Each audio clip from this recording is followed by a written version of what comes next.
جناب صاحب صدر، حاضرین محفل اور میرے ہم مکتب عزیز ساتھیوں، السلام علیکم۔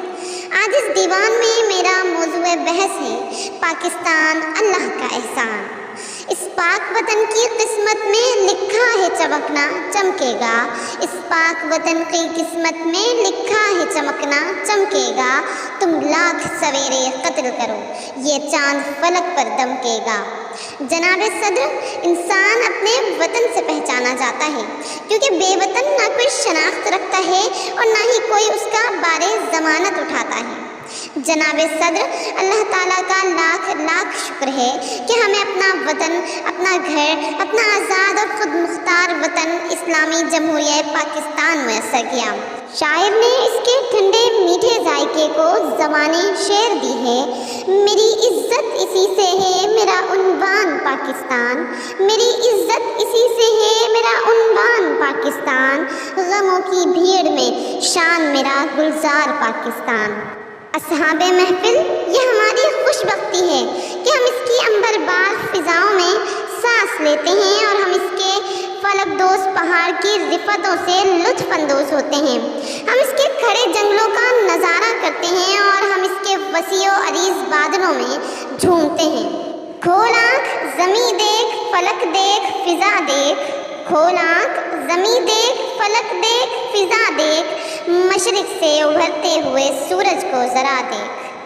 صدر علی وقار، اللہ کا لاکھ لاکھ شکر ہے کہ ہمیں یہاں کوئی منع کرنے والا نہیں۔ ہم کہاں رہتے ہیں، ہم کیا کرتے ہیں؟ اگر خدا نخواستہ ہم گمنام ہوتے تو کسی کے سامنے آنکھ اٹھانا تو دور کی بات، سانس لینا بھی دشوار ہوتا۔ ارے ایک نظر کشمیریوں پر بھی ڈالو جو ہندوؤں کے ظلم و ستم کے نشانے پر ہیں۔ جناب صدر، 5 اگست 2019 میں لگنے والا کرفیو آج تک جاری ہے۔ جناب صدر، اگر 1947 میں ہمیں آزادی حاصل نہ ہوتی تو آج جو کشمیر میں ہو رہا ہے وہ وفاقی بر صغیر میں روز کا معمول ہوتا۔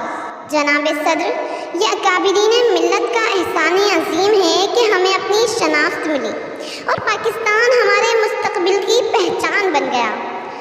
میری پہچان پاکستان، میرا ایمان پاکستان، میری پہچان پاکستان، میرا ایمان پاکستان، رہے نصرت کی منزل میں میرا سامان پاکستان، میرے اللہ تیری رحمت تیرا احسان پاکستان، میرے اللہ تیری رحمت تیرا احسان پاکستان۔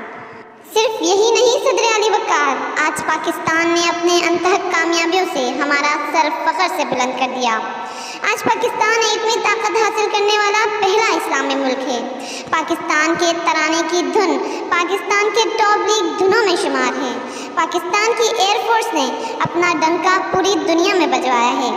صدر علی وقار، آئیے اپنے ملک کی حفاظت کریں، ہمیں اپنی آزادی کی قدر کرنی چاہیے۔ زلزلوں کی نہ دسترس ہو اے وطن تیری استقامت تک، زلزلوں کی نہ دسترس ہو اے وطن تیری استقامت تک، ہم پر گزرے قیامتیں لیکن تو سلامت رہے قیامت تک۔ شکریہ۔ پاکستان زندہ باد۔